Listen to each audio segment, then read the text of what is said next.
And now, live from the Neverland Theatre, your host, Gary Starr.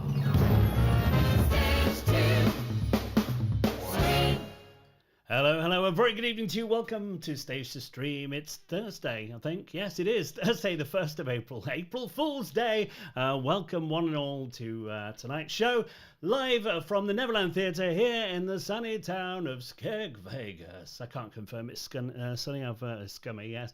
Can't confirm it's sunny. I've been in here all day. But the good news is it's finished. Yes, Wizard is complete, almost. So yes, happy days. Hope you're well wherever you are. Before we start, once again, what we ask you to do is get social. Yes, that's right. Share this stream, share it with your friends or your enemies. Give us a like, give us a thumbs up, wherever you are, whatever you're doing. Welcome, one and all, to Stage to Stream here in Vegas. It's lovely. Well, let's find out what's on tonight. Live tonight on Stage to Stream, the fabulous John Archer. Plus live chat with Gary Starr and Right Hand Ruthie. Plus, of course, all of you out there can join in too. It's all happening tonight, right here on... Yes, exciting. John Archer this evening joining us in a little while. Very excited about that. Going to be fun. But first, before we go any further, you know what time it is.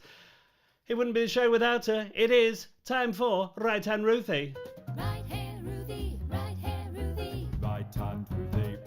Yeah. You all right? Hello. Yeah, how you doing?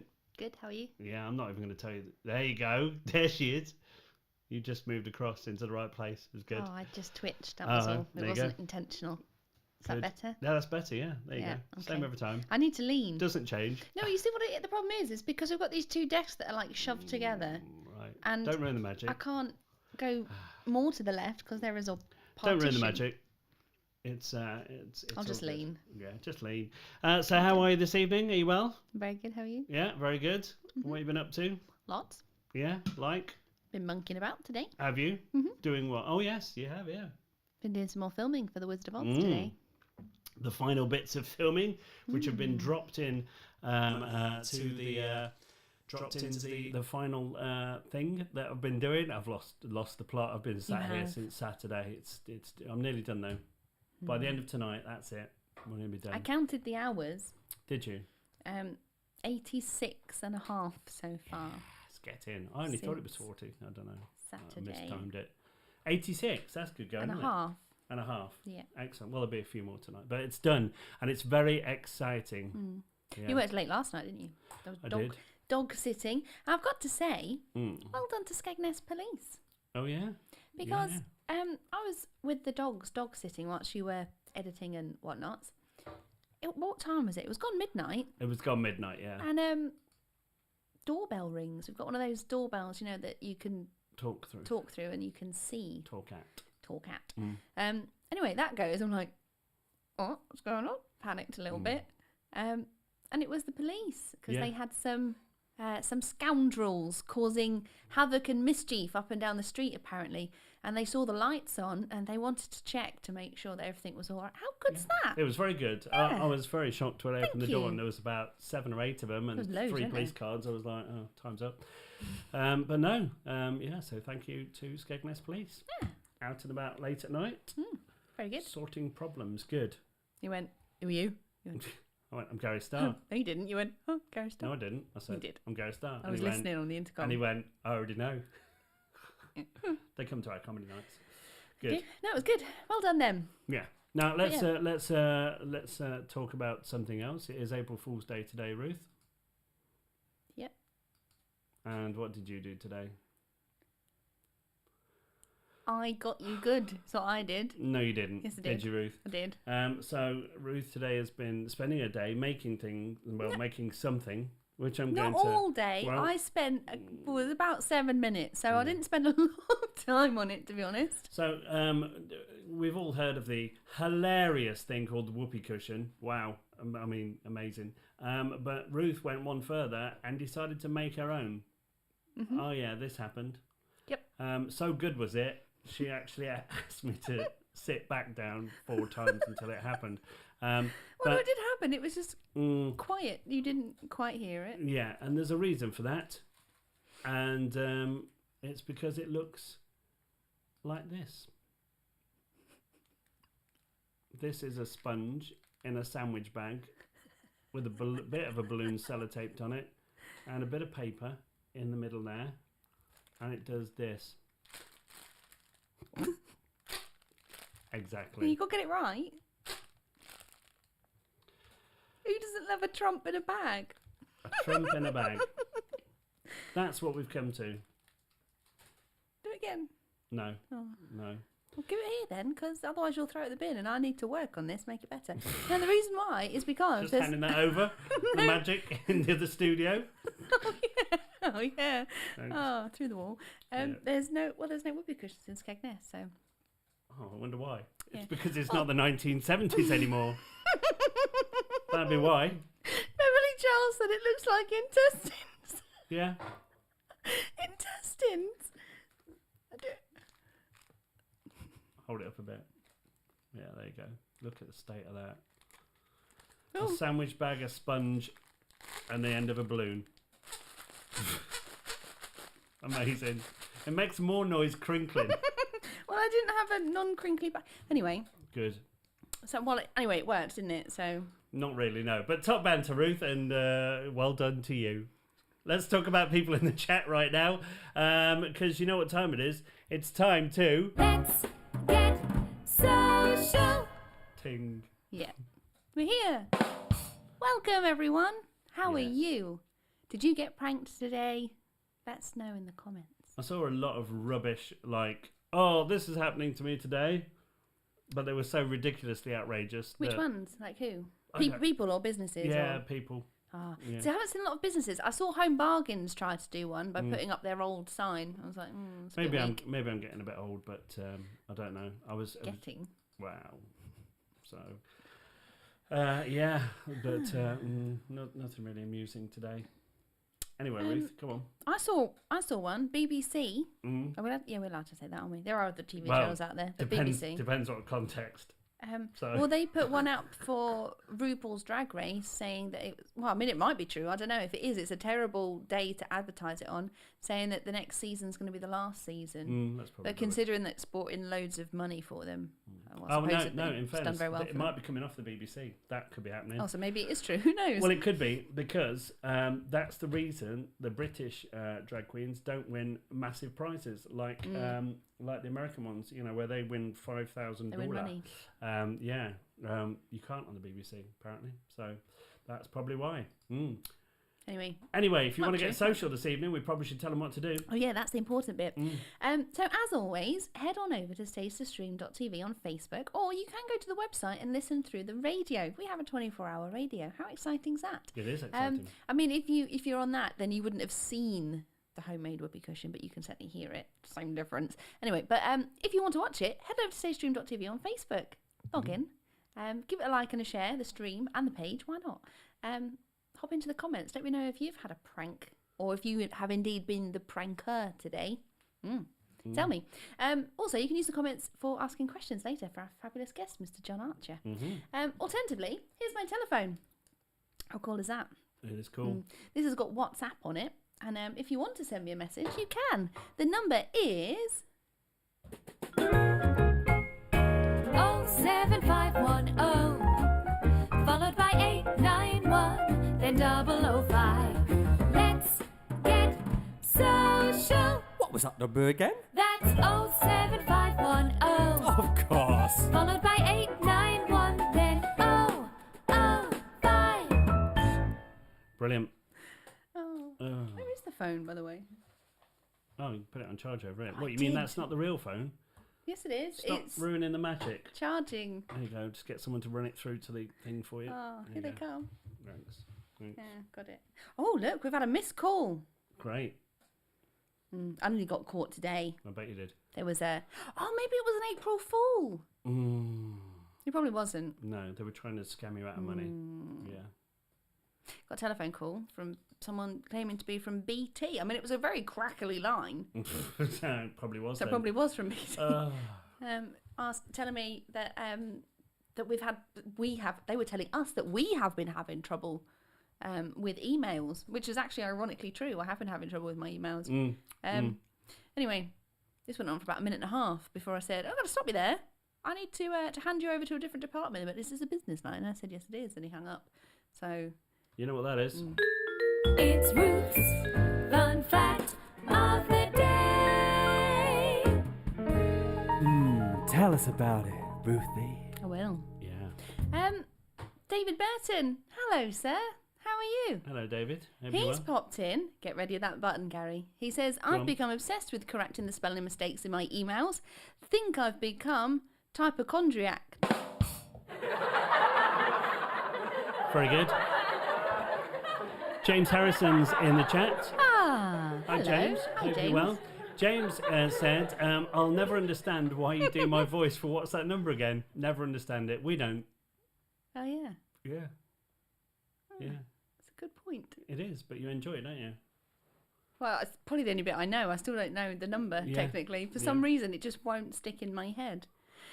Brilliant. Anyway. It's exciting. Right here, Ruthie, right here. That's a good jingle. My time, Ruthie.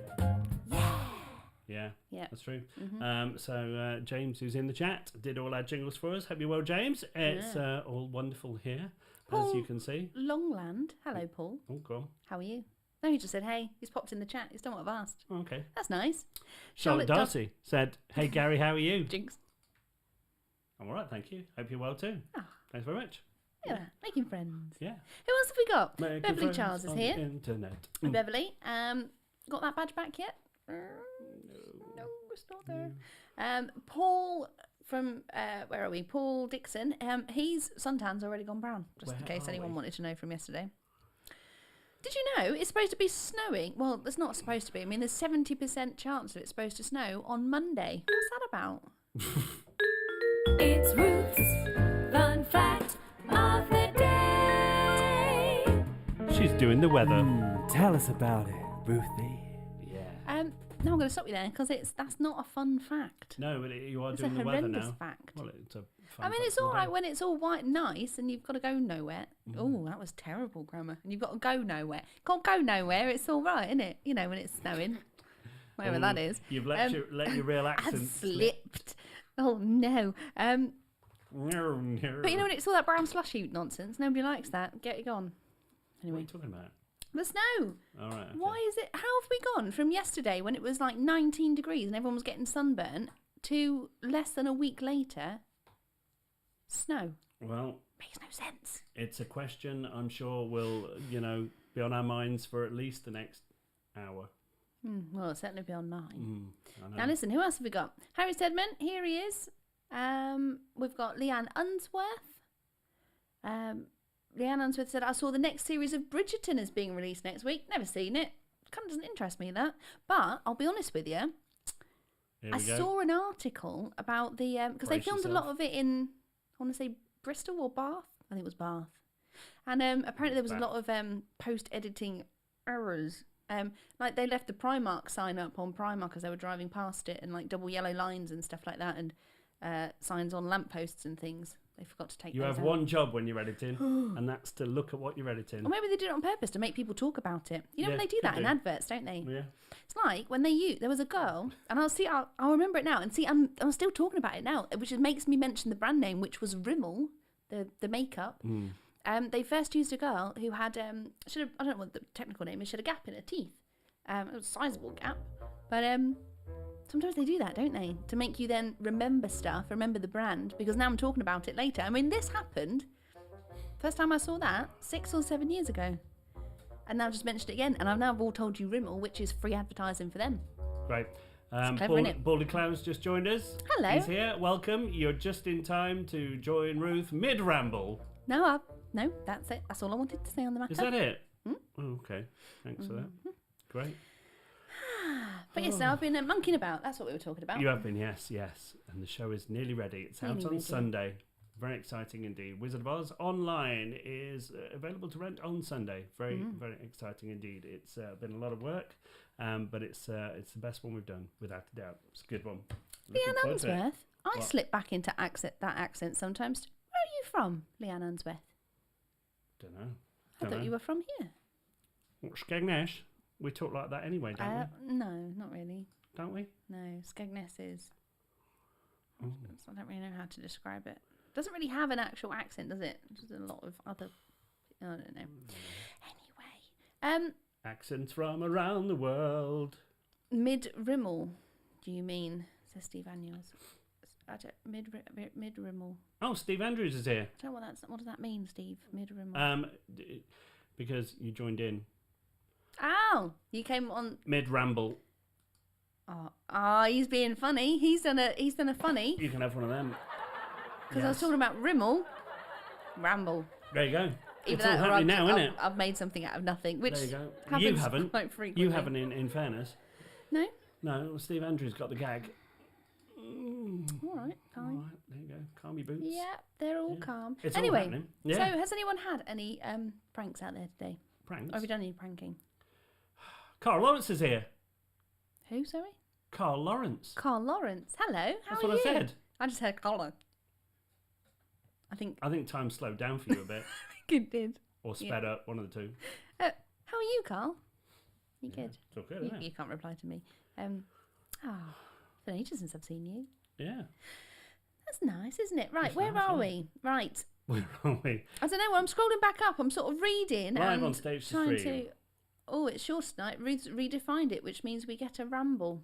You do. Thank you. Yes, I have done, Harry. I've made it a lot shorter. Mm. Right. What else we got? I'm trying to find your joke, Harry, because it was, to be fair, it made me giggle. It's Titter. gone. That's a But it's something about dealing cards. It's gone. shame. Well, top man to Ruth. Thank you. And something I'm sure we will be dealing more with later this evening. Yeah. Along with more terrible, terrible pranks. For Have you those, ever- for those of you that have just joined us, by the way, Ruth, show me your whoopee cushion you made. Because some people have missed I will, this. because I'm quite proud of this. Are Just you give ready? them a quick little look there. Little look. What is that? Yeah, there you go. Say no more. Well, there weren't any in Skegness. There were no whoopee cushions. So, which is ironic because Skegness is pretty much just full of those little shops that sell stuff like that. Yeah, they sell weird stuff. Yeah. True story. You know, those traditional little seaside shops. When they're open, which will When be they're soon. open. Very Yeah. soon. Yeah, very soon indeed. Oh, Harry's put his joke back in for you, Ruth. Oh, I've said I've got to sort my playing cards out since John is a magician. I'll deal with them later. There you go. Very good. That's what you're getting. Half a laugh for that. Beverly Charles, I think Beaker was your best work. Well, I mean, what's wrong with my whoopee cushion? True story. Rude. Yes. Anyway, so Gary, have you ever been pranked properly? Have I been pranked properly? Have you ever been no. got? What we did do once, which is awful, is we watched a horror film a long time ago. This was when I was on the parks. We watched a horror film, and one of the guys was particularly disturbed by the character in it. So late at night, we had the mask and everything, and we were on his doorstep with smoke machines and everything. That's awful. I know, that's funny. And another time, we rigged up a pyro and smoke machines in a guy's car and told him it was on fire for a laugh. Hilarious. Hilarious! What about you, Ruth? Naughty. Have you been pranked? Tommy Rollison's here. Hello, Tommy. Hope Hi, you're Tommy. Well. Have you been pranked, Ruth? Not that I remember. No. I don't There think you so. go. Well, there you go. Actually, I don't know if it was an April Fool's thing though. Emily Pardon. Hi, Emily, if you're out there. She once wrapped everything I up. Everything I up? Oh yeah, that makes sense. She wrapped everything I owned that I had backstage up, so that I couldn't get to anything. Everything was tied up. Yeah, actually, Tied up in string and wrapped up and upside down and in the wrong place. Yeah, my staff once gaffer taped my entire office. Like, literally gaffer taped everything. It was horrendous. Couldn't get anything out. There you go. Took ages. That's But, about it, yeah. really. Yeah. My brother did one once. He sent a parcel. Now, this is when we were a lot younger. He sent a little parcel to my eldest brother. I think it was for his birthday, but he booby-trapped it with a party popper so that when when you open the lid, the party popper goes poof. For the simple fact that was a mild explosive and it got through the postal service for a start and made its way overseas. That was very good. And then he took his hand off, apparently. Brilliant. But nobody knew he'd done it. Okay. Yeah. Wow. But that I wasn't involved in that. Wasn't me. That's it, really. Good. Jason Oakley, my mum told me I had a nut allergy as an April Fool's joke, but then forgot to tell me it was a prank. Brilliant. So that's amazing. Been going around your entire life thinking you've got a nut allergy. Amazing. I'm panicking every time we see a peanut. That's good. I like that one. That is quite funny. Yeah, that gets one of them. Tommy, you're innocent. Yes, you have, Ruth. Gary's dog bite story. That's true, but that wasn't an April Fool's prank. No, I did get you though, didn't I? Yeah, that was quite Pretty good. Well, because I thought the reason why, right, so for any of you that don't know, Gary told this, well, it was a very boring story, to be honest with you, about walking through a forest late at night, I don't know, and then got bit by a wolf, which is, anyway, and he was like, come and have a look at my chin. Where the bite is. Where the bite Dog is. jaw. So there I was having a look. And then he just barked and made me jump. But I thought you were asking me over there because you were talking about being bitten by wolves with my big old moon face. I thought I was going to play the part of the moon. But All right. Well, that would have been funny. That would have been hilarious. I thought that's why you were asking me over. And I was like, why am I looking through your thatch on your face? Well, it's been a pleasure, Ruth, chatting to you. As always, it's almost time to meet our first guest. Yes, indeed. But first, let's see him in action. He's the greatest comedy magician you'll ever see. Let's hear it for Mr. John Archer.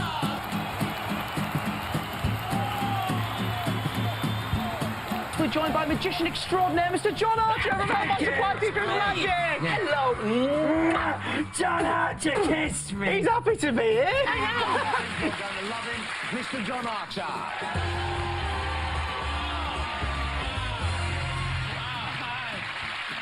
Good evening, hi, it's good to see you all. It's good to be here. My name is, as you know, it's John Archer. I'm a comedy magician. I tell you that all nice and early because you're all looking at me at the moment thinking he looks more like a builder.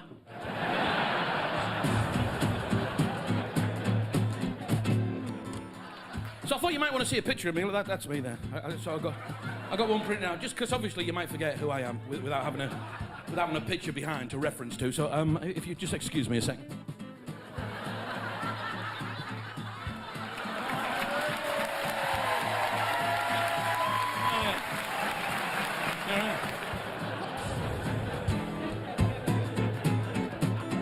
What?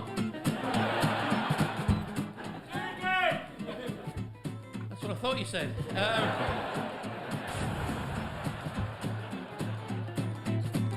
mean, if I had 20 quid for every time somebody shouted, "Do it again!" I don't know about that much, ladies and gentlemen. Look at that! Hey!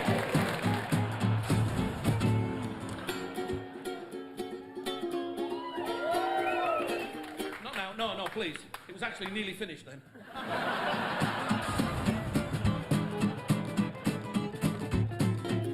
I put my father in a liquidizer, now I'm drinking pop. There we are. That's it.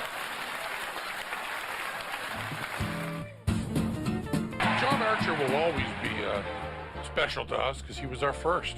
80. 100 pounds. Just silly. It's not really supposed to fool us.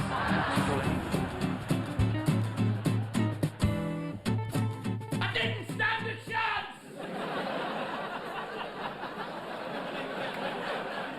I'm not Darren Brown!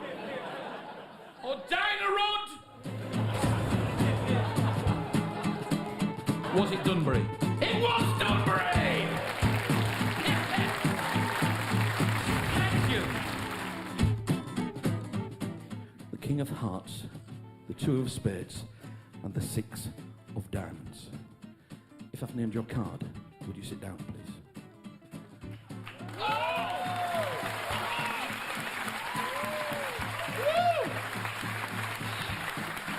John Archer got a standing ovation in the Penn and Teller Theater. Got a standing ovation at the Penn and Teller Theater without Penn and Teller on stage.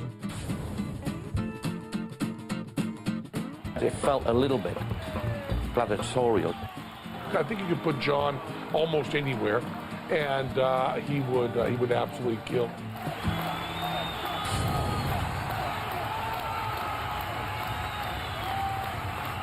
So here we go, ladies and gentlemen, the fabulous John Archer. Hey, how are you doing, my friend? Are you well?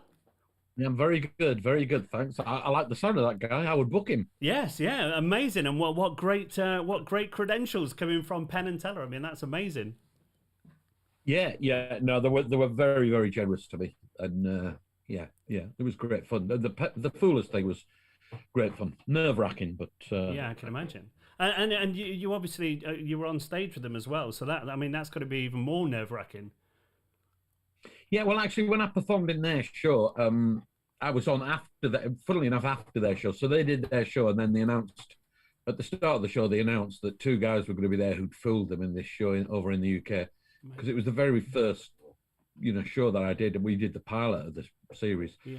And of course, the audience never left. They were told if you need to go, you can go, just to keep the casino happy. But nobody ever left. It was just jam-packed. And then they just introduced me, and I went out. So I was sort of, on their stage in their theatre, but not with them as such. Amazing, love it. So let's start at the beginning for you. How did you get into all this? Because you obviously had a completely different career before you started in magic, didn't you? Yeah, I did. I was a policeman for 10 years before I started doing this. But I mean, that's 26 years ago now. So this is the job I've been doing the most. But even when I was in the police, I was sort of, comedy and magic was a bit of a sideline for me. So it started before then, really. And it was mainly, it was a bit of a hobby that I started using when I was in a band. I was in a few bands and a couple of double acts. Do it mainly just singing and playing guitar with, keyboard player or whatever. And because I'm just, naturally like trying to get laughs, I was sort of being a bit silly between the songs. And then at one point I said, I wouldn't mind trying to do a trick, but maybe just as a bit of a change. And that grew, and I was doing almost a trick between every song until all the people I was in double acts with realised that they were redundant for most of the time, because it was me just doing my own show and then singing a song in between. So then, I sort of went solo. And for a while I was doing music, comedy, and magic, and then all of the music stopped, and it was just comedy and magic. And then kids bought me a ukulele, and that came in, and a bit of music came back in, but not much. But so yeah, that was sort of how it happened. It was all very accidental and a bit organic, like I think it is for a lot of people. That some people have a plan, they want to be an actor and they go to acting school to become an actor, or they want to be in a band. And mine was all a bit of like, I knew I liked performing, but never really thought, is this going to be a living? And never really knew exactly what form it would take. And it sort of just evolved and gelled and became what it is now. Yeah, it's an incredible. I mean, when I was looking at your credits, I mean, it's incredible all the stuff you've done. Jonathan Ross. You also do stuff with Tim Vine as well, I believe. Yeah, Tim's my best mate. So I met him, funnily enough, in Skegness at Butlins in Skegness, where you are. I don't know, must be getting on for 28 years ago now. I met him. He'd just gone full time. I was still in the police. And we hit it off, and we had a similar sense of humour. And like I say, he's my best mate. So I've toured with him, supported him on tour every since he started touring. So probably about 40 to 15 years ago when we started. Amazing. Always the bridesmaid, never the bride, as they say. But although I've got my own tour at the moment, I did have, it sort of got halted, but. Yes, yeah. Well, obviously COVID hit, and obviously everything stopped. How did that affect you? Was it literally everything just was gone? Yeah. I was in the middle of my own tour, off the back of Britain's Got Talent. So I had a tour which, ironically, was called Against the Odds. So it was inevitable, I suppose, that it wasn't going to last. But I was maybe about 2/3 of the way through that tour. And yeah, sort of March, it was all like, that's it, stopped. And all the gigs I had in my diary, just the private, corporates, everything that was in there, just sort of. Yeah. Initially, it was like, can we put it off till later in the year? There was all that thinking of, this isn't going to last long. I'm going to have a bit of a lockdown,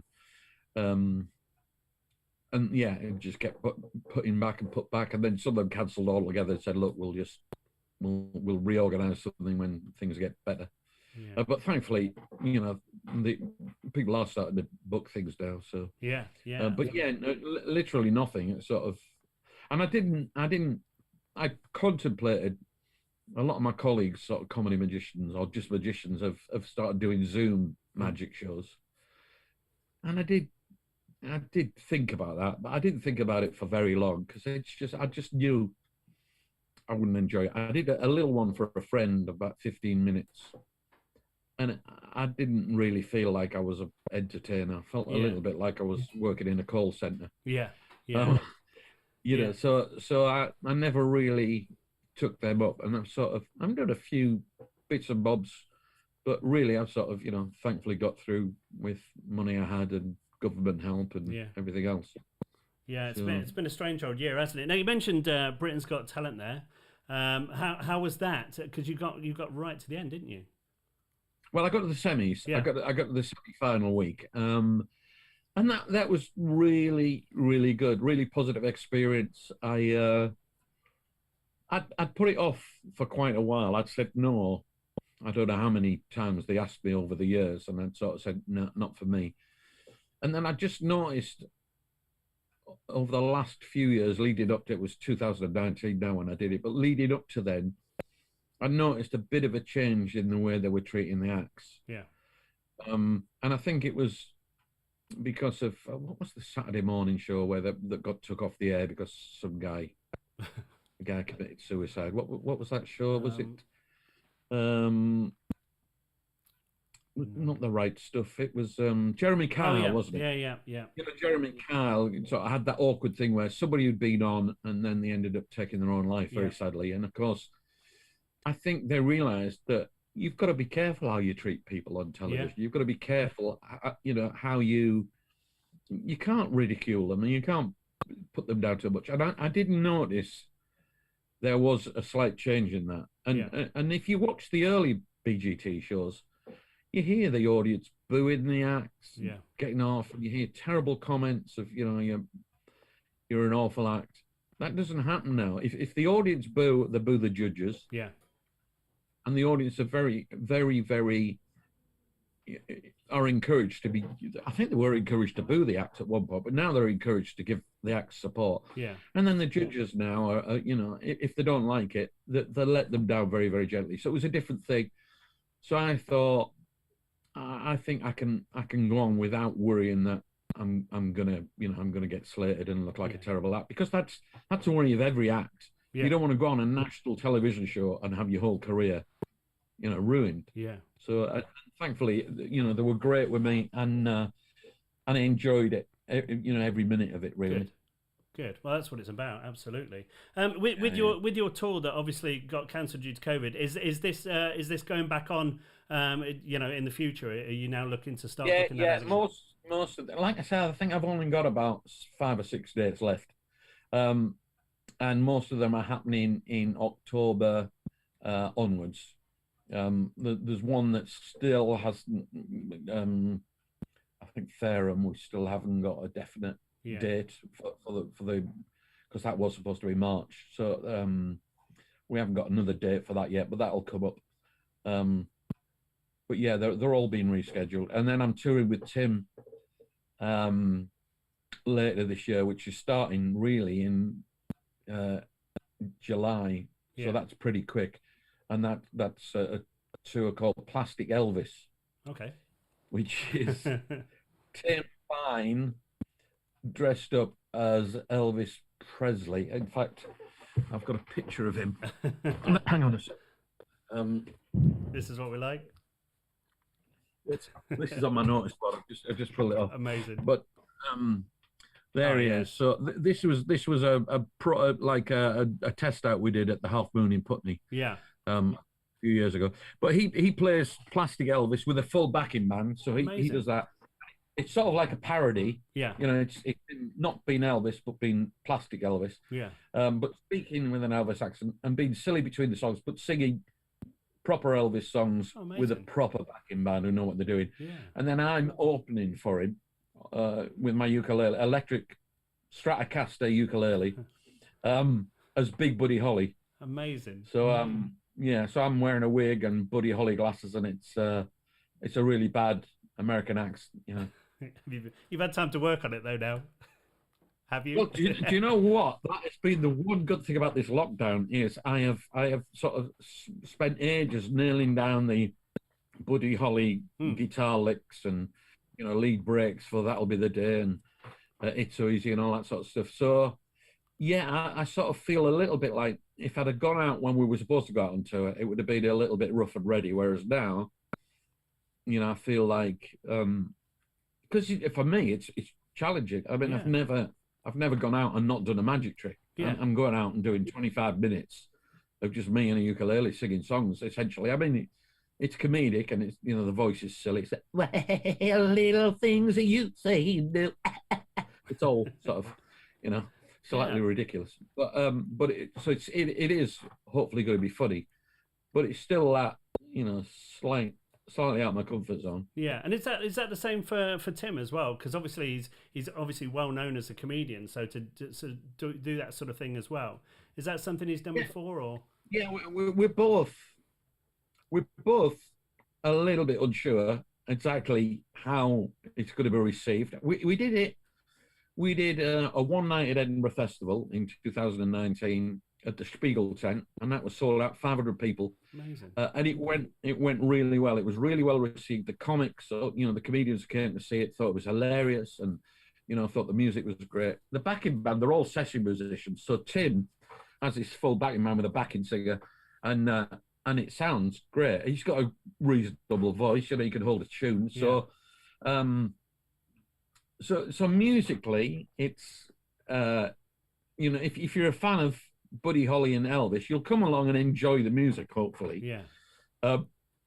But also you've got this sort of comedy thread that's holding it all together. It's an odd sort of a show, and yeah, it is a little bit of an unknown quantity. We're just hoping that people come along not expecting a stand-up show, and we've tried to make sure it's advertised, and any PR that he's doing with radio stations, it's all, look, this is me doing a music gig, but it's slightly tongue-in-cheek. You will, you know, you will hopefully enjoy it. But it's not, you know, Tim Van's known for, you know, a gag every 10 seconds. Yeah. And it won't be that. It'll be a different type of comedy. That's great. But yeah. Yeah, I love it. I love the idea of it. Yeah, and it's, you know, I think with, you know, after this sort of pandemic's over, you know, I think theatres are going to be, you know, inundated and hit, you know, because people are craving entertainment, aren't they? So, yeah, they are. Yeah, definitely. And yeah, I don't, you know, it's difficult, isn't it? Because you speak to different people, and there's 100 different opinions if you ask 100 people. But, you know, you do get some people who say, oh, I think people will be a bit wary of going out and wary of crowds. I don't think that. I think people will, once they know that, you know, the vast majority of people have been vaccinated and they've been vaccinated, you know, and maybe the theatres will, you know, want to, you know, check your temperature as you go in or whatever. I don't know, but there might be a few things happening. But I think people will be desperate to just get back out and start having fun again. You know, but one thing we missed is just live entertainment. People love, and not just to laugh, they love to be entertained. They love to, you know, sit back and watch a spectacular, or a drama, whatever it is. They just want to get out and, you know, escape. Yeah, I think it will. I mean, you know, when you look at it, I mean, people will be straight back in for football and all these sort of things, you know, as soon as they can, because we're, you know, as a species, we're very sort of communal. We like to be together, which is the appeal of theatre, isn't it? Of being in that crowd of people. You know, you can watch things on TV or whatever, but it never has that same feel as being sat in a theatre with, you know, a load of people you don't know, but, you know, laughing, you know, at something, or, you know, enjoying something. So yeah. Well, we're social animals, aren't we? Yeah. We like to be, you know, we like to be with each other. We like to laugh together. We like to hear each other laughing. Yeah. We like to share those experiences. And there may be some people who are wary, and some people who, you know, don't want to do it, and they may stay away. But I think they'll be in the minority. And I think, you know. Yeah, no, I completely agree. I think we're in for a boom eventually. Once we're back in, that'll be it. We'll have a good few years. I need it here. Right, we're going to invite in Ruthie, who's on social media chat this evening. We're going to invite her in. Ruthie, we're coming over to you. How are you, Ruthie? Hello, good. How are you? Yes, very good. Wonderful. Hi, John. How are you? Oh, hello, Ruthie. Hello. The mysterious voice. That's true. Yeah, everyone says that. You can't see me, but I'm definitely here. I promise. True. Wonderful. Okay, Well, right. well, I know you're there. I did believe you were there because I could hear. Well, we've got so much love for you going on in the chat tonight. Everyone is just saying, they're saying such nice things. We've got Rollo. He's popped in. He said, happy memories of performing with John in Tom Rolfe's Variety Emporium tour. Great act. Really... Oh, yes. Hi, Rollo. He does, love you, man. He does say flag hippo. I don't know what that means. Does that mean anything to you?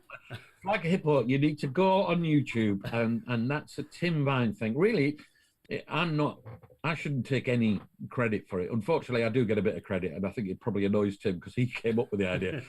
But it can't even be described. It's Tim singing a song called Flag Hippo, and a giant pink hippo coming out and dancing with a map of flags on it. And I can't really do it justice other than to say Google flag hippo. Well, that's happening on YouTube and watch it. Yeah, it's classic nonsense Vine. It's classic Vine. You know, that type of stuff that most people couldn't get away with. Yeah. You know, there's some comedians get away with really stupid, silly material because they front it with such confidence. And he does that. You know, some of the things he tells me he's going to do, and I go, what? And then you see him tear the place apart with it. So, you know, amazing. It's great. Great stuff, yeah. Ruthie, back to you. Definitely have to look. Well, I'm just going to do a few more shout outs. We've got Tommy J. He says, lovely man. And we've also got James Harrison. He's popped in. Now, this is an interesting one. James is a lovely, lovely, lovely man. I wish I could do a panto with James again. James, can you get me in a panto with you? Can you just have a word with... You know, and you're like close to panto royalty now. You've won awards and everything. Yeah. He does all our music as well. He is hugely, hugely talented. Yeah, he is amazing. Super is.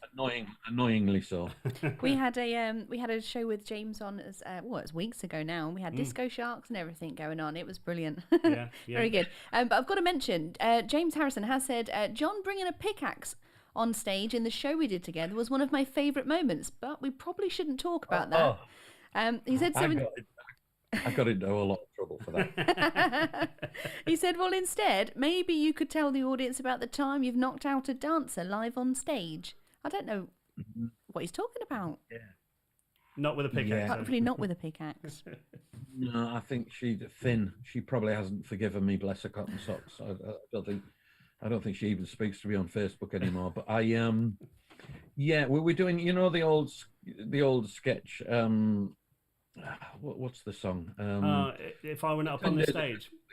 Yeah. If running around picking up objects and throwing them around, and she was stood behind me, bless her, and I think I flung my arm back and hit her with my elbow full in the face. Damn. This delicate, petite little dancer getting elbowed by a 21-stone flipping comedy magician who couldn't care less, ex-copper. It's just like, it's your biggest nightmare. And she got this big shiner, bless her. And I think she forgave me, but I felt bad about that for minutes. Happy days. It's a good story, though. We've all been there. We've all had issues. Yeah. Crikey. Right, let's move on with some questions then. Some more questions for you. So Leanne Unsworth out there, she wants to know, which tricks do you think people find the most unbelievable? And does it vary show to show? It does vary show to show, and it varies person to person. It's funny how I'll quite often, get people come up to me and they'll, from the same show, and people will say, oh, I love that one. And then someone else will come up and say, oh, I really love that trick you did. So different tricks resonate with different people for different reasons. I mean, there's, you get some people who really love the mind reading, you know, how the heck did you know what I was thinking type stuff. And you get the other people who really love the, you know, the sort of impossible that can't happen physically, like, you know, vanishes or stuff. So it varies from person to person and from, well, not so less so from gig to gig, I think, because the tricks tend to be the same no matter where you are. I suppose if you're in a massive big venue, then a small card trick is going to be less effective than it would be one-on-one in a restaurant. So there might be a little bit of variation, but generally it tends to be that different people tend to find different things impressive, I suppose. Yeah. What's the favourite one you perform of all the stuff you do? You know, my favourite tricks change, and it usually my favourite trick is usually the one that I'm working on at the time, the one that I've just come up with. Yeah. You know, because it's fresh, and also I love the challenge of trying to make it work, not just work as in the trick is successful, but work as in a piece that entertains the audience from start to finish. And I love that process of getting rid of all the fat off the routine and trying to, you know, bits that aren't that strong, trying to make them stronger, and bits that are weak, trying to get rid of them. So it tends to be the thing I'm working on at the time. I really enjoyed when I was on Britain's Got Talent. I did the semi-final. I did a lottery prediction, and I'd done that on tour with Tim for about, I don't know, maybe about 30 or so performances, and I worked that in on tour with him, and I really loved working on that when I was doing it. So yeah, it tends to be what I'm working on at the time. There are certain things that I really enjoy, and there's a blindfold routine I enjoy doing where people take my eyes shut and then draw pictures, and I tell them what they've drawn. Yeah. You know, I enjoy that one just because it. I just enjoy the comedy moments of it, and sometimes I enjoy tricks where I'm involving the audience up on stage with me, because I never know what's going to happen, and you know, it has a bit of spontaneity about it with the people, and everybody's different. So sometimes they surprise me, and I enjoy what they do and what they say. Yeah.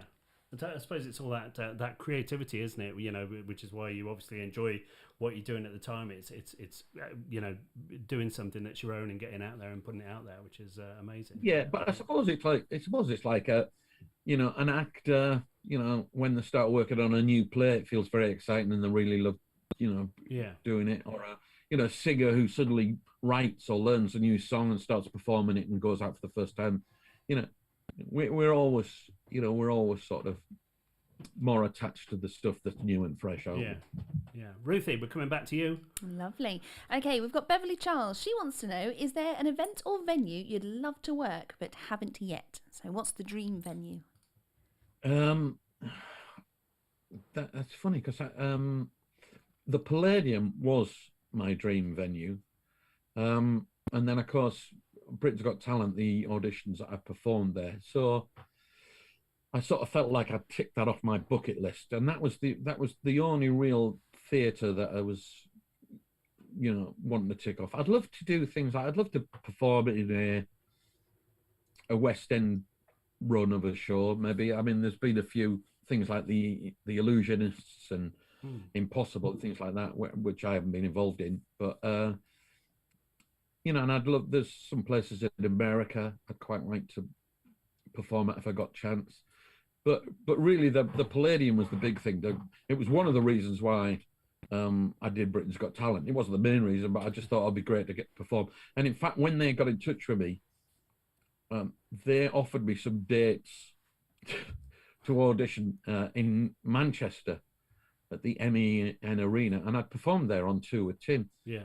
And I remember saying to them, "Oh, I'm sorry, I'm busy all of those dates," and I just lied, just so that they would let me audition at the Palladium. Amazing.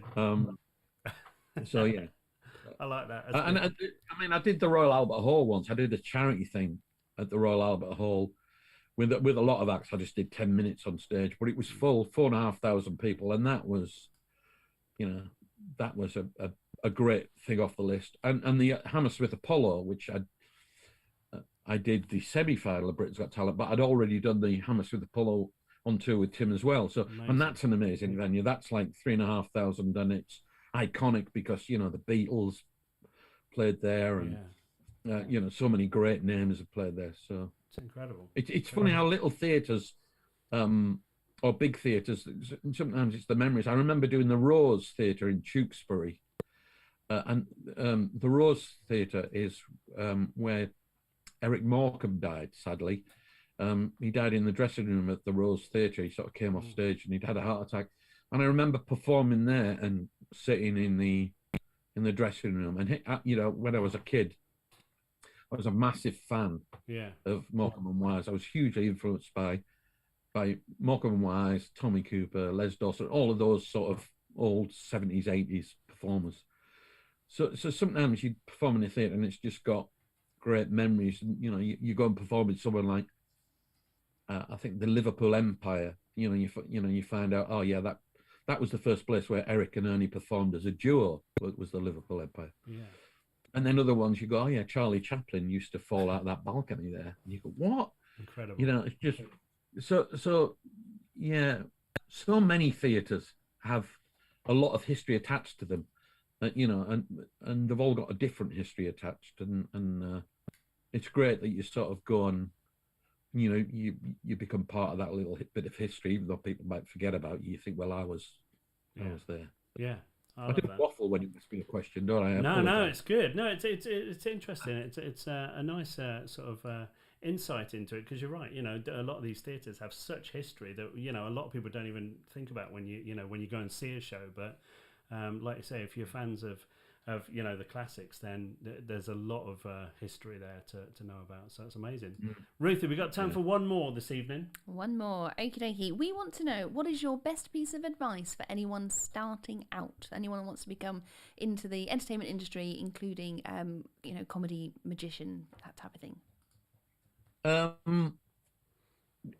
I would say gig as much as you can. When you start out, don't worry about money particularly. Don't worry about reviews or being famous or anything. Don't worry about any of that. Just gig as much as you like. And I think Penn from Penn and Teller sort of refers to it as flight time, a bit like a pilot. You just want to get so much time under your belt. When I started off full time, just after I'd left the police, I did a run of about 170 gigs for Haven holiday camps. And I remember talking to an old comic there. He wasn't famous or anything, but he was just a guy who did the circuit. And he said, "Have you died much, son?" Son. I remember just saying son like I was a kid. I probably was a kid to him. And I thought, well, I haven't really died a lot. I said, "Yeah, a little bit. I've had some bad gigs." He went, "Oh, you will on this run." He said, "You'll die a lot." He said, "But don't worry, it'll do you good."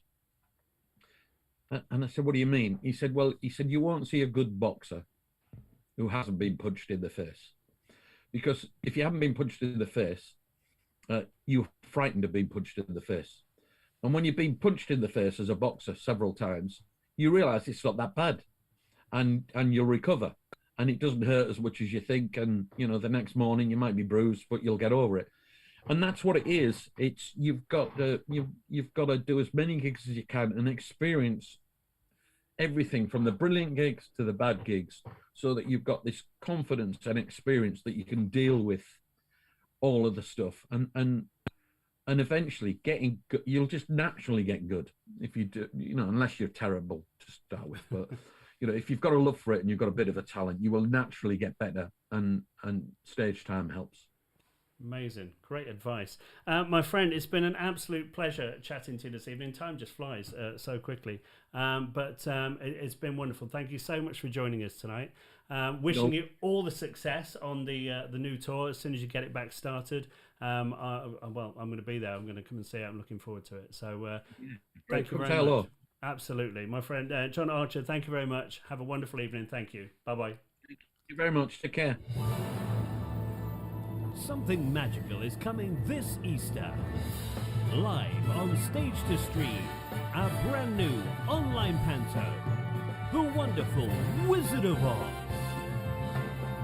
Join Dorothy Gale, The Cowardly Lion, Tin Man and the Scarecrow in a brand new online magical adventure.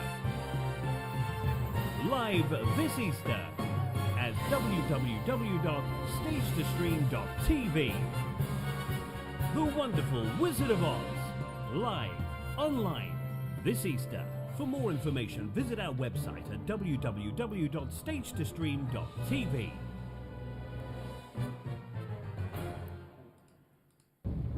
You're watching StageToStream.tv live from the Neverland Theatre here in Skegness. Yes, welcome back. Thanks very much there to John Archer. Absolute pleasure. What wonderful advice and what a wonderful man. Totally enjoyed that. Thank you very much for joining us. That was wonderful. So, yeah, happy days. I died once doing comedy. Mm-hmm. Yeah, it's one we don't talk about much, but it happened. Yeah, I went on a. It was supposed to be a cruise ship. It wasn't a cruise ship. It was a ferry. Well, yeah, it was. Well, it went to Spain or somewhere. I don't know. And I was on for. It was a 4-day cruise, and it was a comedy cruise. And I went on doing my comedy magic. What? I was going to press the button for the music. Oh, you can't. You don't know Why? what button it is. You'll press the wrong one. So anyway, I went on this ship, right, and went on the first night and died on my arse. And had to then stay on the ship for 4 days. Couldn't get off. Everyone knew me as the guy who died. Good. That was a good story, wasn't it? That was a fun story. Well, was it? Yeah, it was. I don't have a jingle. I might get James to make me a jingle. That's the one where you finished up, isn't it? With you did with the watering can. Is that act? No, I or finished not? as Superman. Yeah. Oh, okay. Yeah. I thought you were dancing under a watering can. No, I did. You know, you're right. Yes. Yeah. No, I do. Yeah, I danced in my underwear, but the guy who took me off, because I was having a really good show, but he took me off. He said, "Oh, I've seen your video of you doing that finale. We're going to get complaints." That's before I went on, and I was like, weird. But apparently they don't like complaints on ships. But it was me in a. What was the guy called? Who was the dancer? George Sampson. George Sampson. That's how long ago it was. You remember George Sampson? He was a little 14-year-old boy who won X Factor or something. I don't Britain's know what it was. Got Talent, Britain's Got wasn't Talent, yeah. By dancing, and he won the final because they brought in a massive rain machine, and he did this dance in the rain, and it was amazing. But it wouldn't have been any good without the rain machine. So my finale was that I would dance, but I had a paddling pool. I was George Sampson in the future without the budget. What were you wearing, Gary? I was wearing a bikini. Pink one. Pink bikini, yeah. Went right up. Oh, it was funny. There's a picture. In fact, there's a thing of it somewhere. There's a video. We should post post a video it. of it. Yeah, I'll find the video. might show it one night. Yeah, it was funny. Good stuff. Very good. Yeah. Happy days. I accidentally started commenting as you in the stream. Commenting as me in the stream? Yeah. Why? Well, because my computer decided to start updating itself. Oh, I right, didn't tell it to. I told it to do it later, and it just Yeah. decided it was going to do it. So I wonder what you're panicking at. That's why I threw my iPad at you. Yeah. Yep. But you're logged in as me. Yeah, well, it logged in as you, but it's all right. I've sorted it. No one needs to know. It's fine. Anyway, John Archer. What a lovely man. He was amazing. Yeah. Yeah. I really enjoyed that. It's nice when you talk to pros in the industry. We did last night as well. Really enjoyed last night as well. I enjoy most nights, in fairness. Yeah. It's good, isn't it? It's Yeah. nice. It is. It's Well, lovely. we've got a little bit of time, Ruthie. You've got a couple of minutes to have a look at chat. If there's anything going on there, are you in chat now?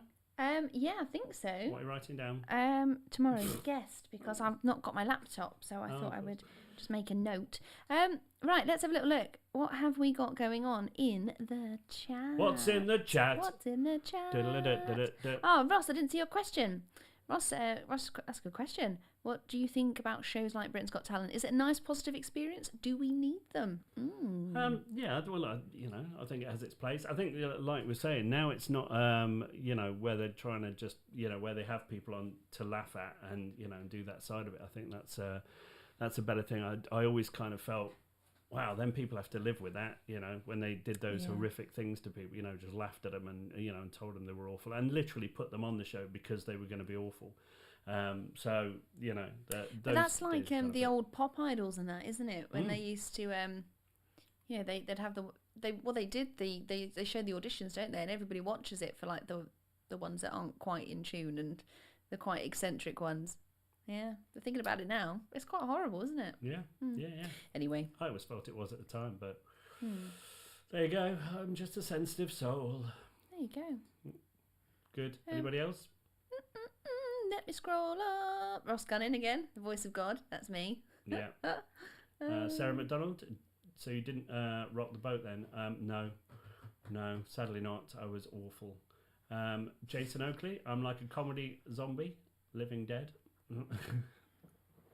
I thought I was funny, and the audience did for a while, and then he took me off, and he went, and I'll never forget it. He closed the curtains on me. That's the worst. Before I was about to walk out, he knew what he was doing because he didn't want to get complaints. He closed the curtains as I was walking out, and literally closed them on me. And I always remember these words. He said, "Well, unfortunately, we're gonna have to stop that act there. But the good news is we've still got bingo." And somebody cheered. Bingo. Yeah, Wow. there you go.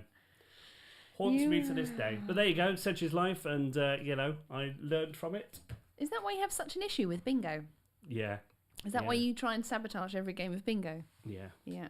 I hate bingo. Yeah. Have we told this lot about the Yoda bingo? Have we told you about Yoda bingo? I nearly got sacked for that. Not sacked, but...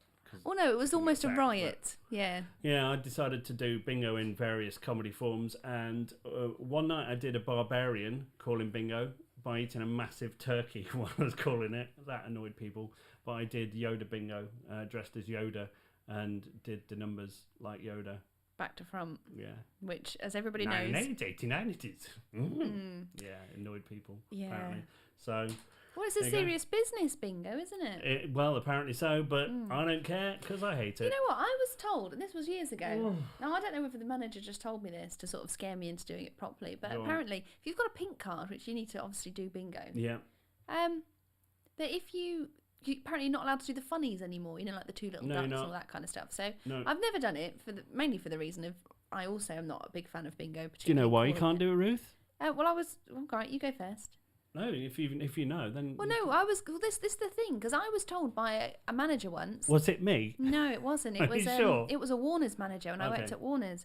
And they told me that apparently, I think it was on a Haven site or something, somebody had said